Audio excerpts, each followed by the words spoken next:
Finally, then, speaking of the offense, and I'll sort of close out my thoughts about Notre Dame's offense by saying this. There was some discussion on Twitter during the game. Is Notre Dame's offense playing that well? Is Notre Dame's offense really taking a step forward, or is North Carolina just that bad? And I have some opinions on this. It's sort of hard to tell, to be honest with you. But I think the correct answer, quite frankly, is a little bit of both. A little bit of both. If Notre was terrible, playing awful on offense, it doesn't matter who you're playing with on defense. Notre Dame took advantage of a defense that was getting itself out of position quite a bit. But they were getting themselves out of position quite a bit because Tommy Rees was calling some good stuff that got, some good complimentary stuff that had North Carolina on its heels. And frankly, because, North Carolina isn't very good. Okay. So, there's a little bit of give and take here.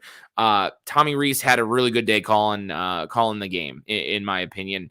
Had North Carolina, like I say, on its heels, able to run the football.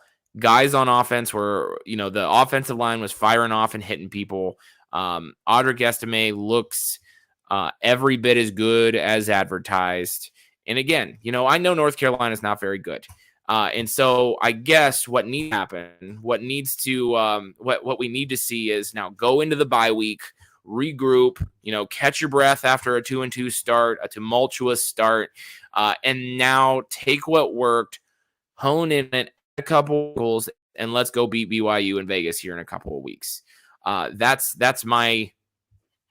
are my overall feelings on this particular game. And so again, was Notre Dame that good offensively today, or is North Carolina that bad? There are some teams that are so bad on offense that they can't score 45 points on air. And I think Notre Dame actually left a few points out there, to be honest with you. Obviously, the Estime fumbling on like the 1-inch line is not great. And as I said on Twitter, around the goal line, I've been a little bit worried about Estime's, ball handling and ball security. And I'm glad he learned that lesson, that on first down, you don't need to reach the ball around the goal line where the defenders are trying to knock it out of your hands and whatnot.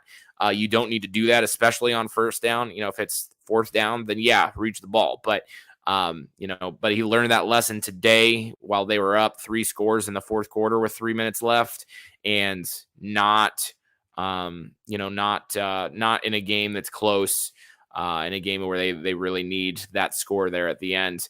Don't love the quarterback sneak that they called at some point in the either late third quarter, early fourth quarter, when it was fourth and, about a half yard or so.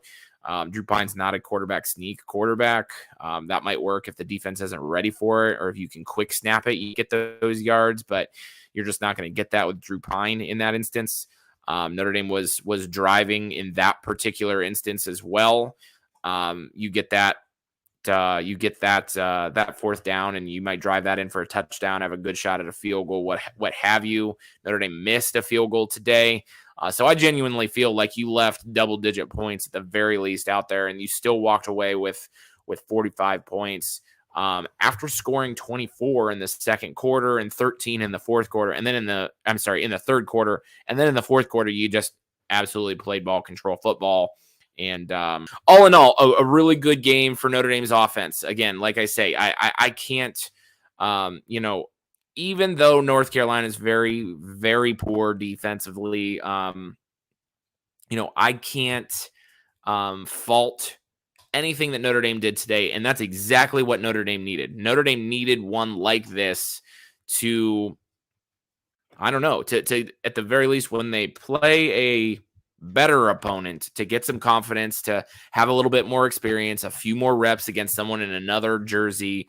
And this was a tremendous day, a tremendous game from Notre Dame to be able to do that. The one thing that I would have loved to have happened is for this game to have, once Notre Dame goes up, for instance, 45-20, if Notre Dame gets a stop there and they've got the ball up 25 with 10 minutes left in the fourth quarter, might have seen some Steve Angeli, might have seen some Tobias Merriweather, might have seen a little bit more Eli Raritan. I know he was kind of on there.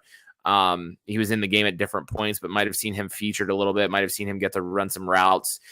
Didn't get to see that, and that's maybe the one drawback that I have, the one nitpicky thing that I have about this particular game was that, Notre Dame just didn't quite finish exactly how you would want. But all in all, I'll take it.